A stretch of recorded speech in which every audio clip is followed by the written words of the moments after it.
Hello and welcome back to With Your Family Wisdom. And today is Tuesday, and if you follow us on Facebook, With Your Family Wisdom for Couples, you know every Tuesday we just give a little marital tip. And because we celebrated our 38th wedding anniversary on last week, we decided to share what we think, or how we think, or what we think was the key to our 38 years of marriage and our 42 years of friendship. And as you can remember, we did a series last year on winning it at marriage. And we talked about what we felt like was a key. And we sit and discussed it again during our anniversary this year. And we said that although we didn't know what to do, we knew what not to do. So today we learned what not to do. So today we're going to share with you one or two things that we learned not to do, and this may be something that we may do like ongoing. Today we're going to share what we learned not to do, but then we're going to start sharing some things to do to give you some tools to enhance your relationship. So today we're going to share, and honey, I think you have going to start with the scripture. Okay, we're going to come from Proverbs 16:24 in the TPT version. And it reads, "Nothing is more appealing than speaking beautiful, life-giving words. For they release sweetness to our souls and inner healing to our spirits." Yes. So we're going to start with understanding what not to do where our mouths is concerned. Right.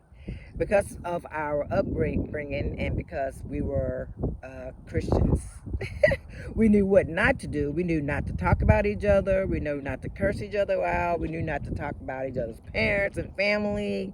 So it was just common sense things not to do. So I think what you can say is that we knew to have self-control during times of disagreements. Right? So my number one thing that I learned not to do was to raise my voice. And that was a hard thing not to do. Yes.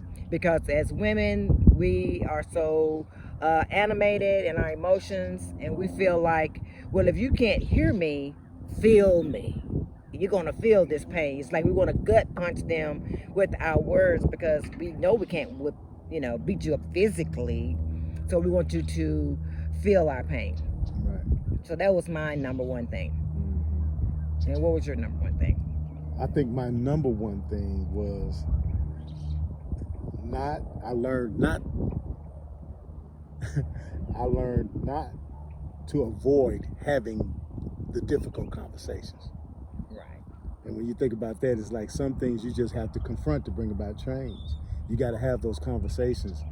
And I would avoid, having those conversations. Right. You thought you was doing it for the sake of peace, but guess what? You're going to have to confront those opportunities. Right. Yeah. Yeah, and I was telling honey too, I was like, that really kind of worked in our favor. And it used to make me so mad too that he would avoid, because he can go to sleep after a confrontation. And I was like, how do you go to sleep after a confrontation? We got to work it out, because I'm still angry. And so all night long I'm angry and he's asleep. Because to him, to go to sleep and avoid it is the best thing to do. Which was awesome, because when someone is emotional, it's not a good time. Right. And that's another thing I guess I learned, and we both learned not to do, was to have these hard conversations when we were emotional. Because that's when you blurt and you say things that you didn't mean to say. And like we always say, you can say I'm sorry, but you can't take it back. And they'll never forget it. And they'll bring it up at a time that you think, I thought you forgave me for that. Well, now you have to start that all over again.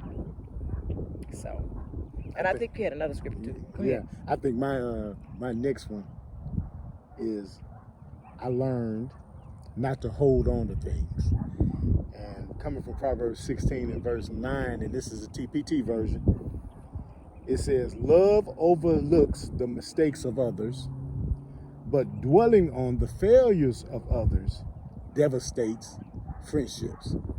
So sometimes, you know, even though I avoided having those conversations, I was plagued by what was done the whole time. Yeah. And though I might not say nothing to you, I'm listening to that mistake you made or that failure or whatever was going on that we disagreed upon all the time.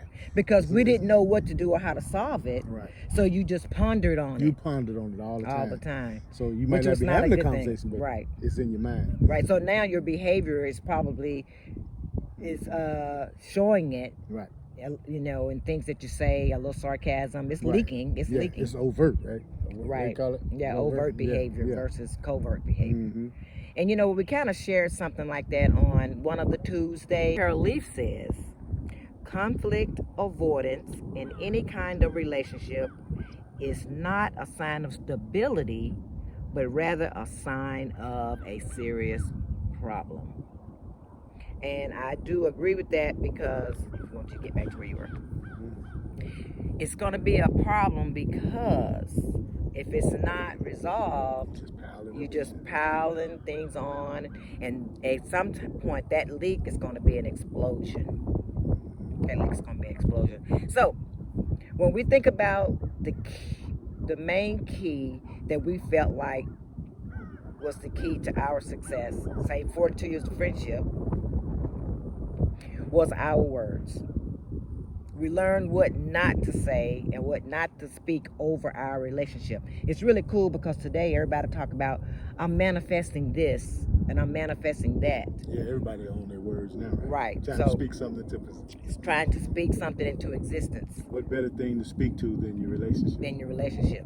Because the enemy, you don't realize that you're speaking down about your relationship, especially when you got this what they call it, work husband and work wife. You got that one person that you vent to all the time.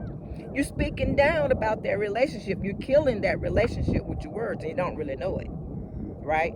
So the one thing we learned, which is the key, is that if we couldn't say anything good, Don't say nothing at all. we're not saying anything at all. Because one thing we learned, that you gravitate to what brings you pleasure, Withdraw from what brings you pain.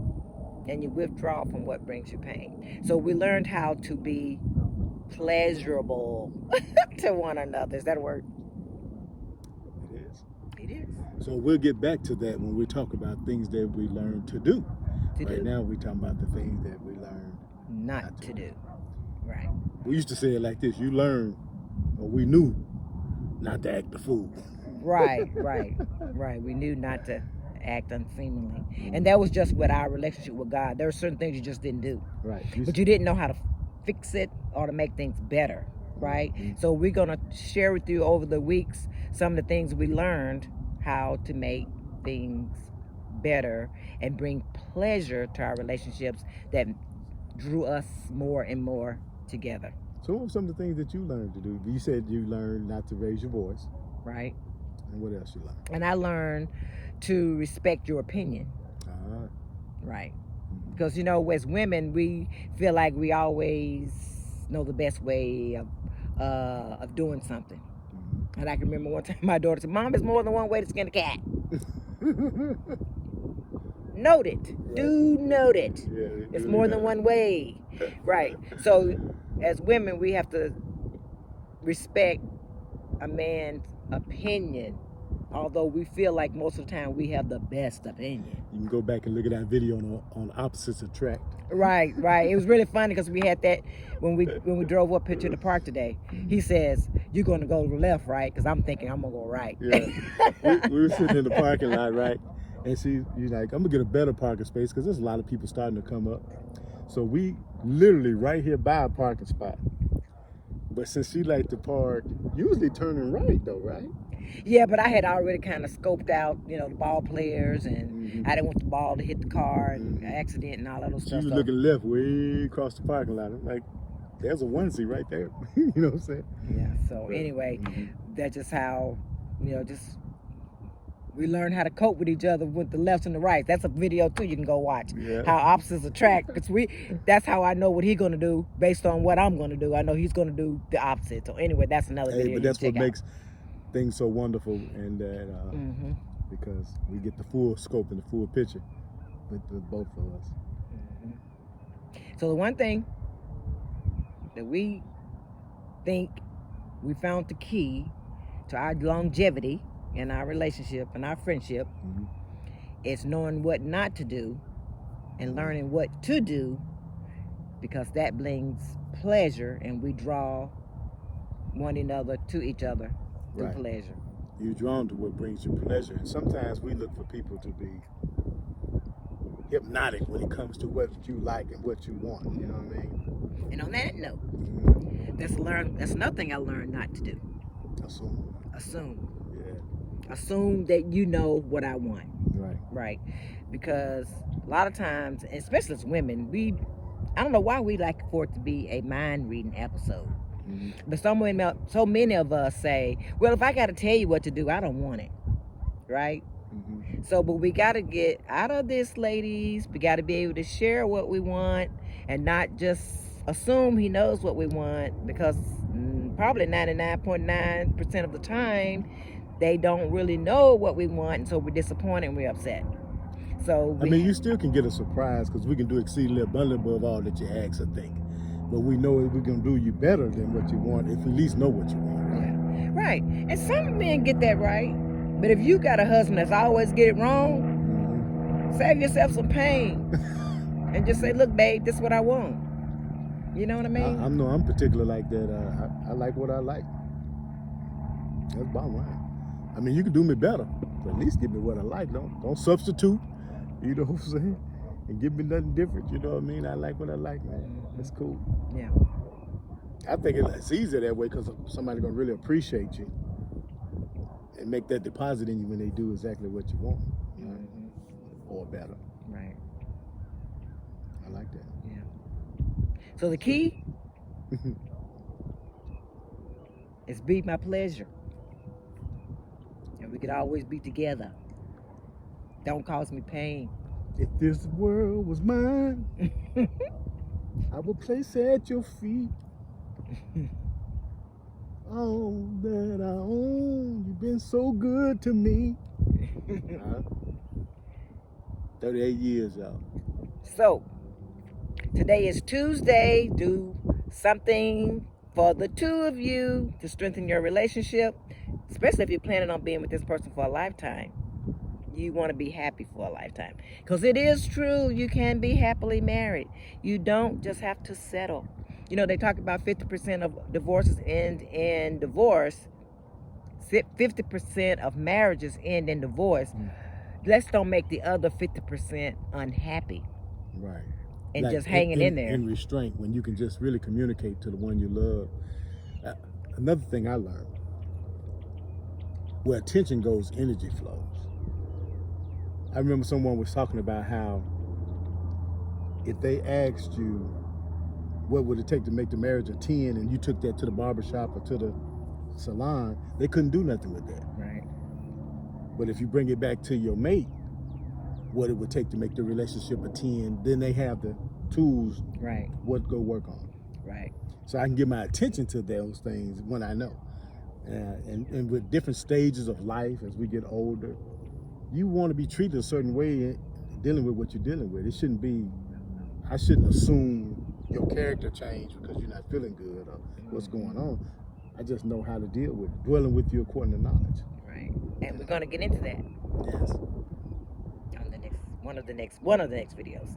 Okay. Remember to like and subscribe. Remember to like, subscribe, and hit that bell so you'll know the next time we do another Tuesday. But if you're on our Woodruff Family Wisdom for Couples on Facebook, you'll be able to see all the Tuesdays.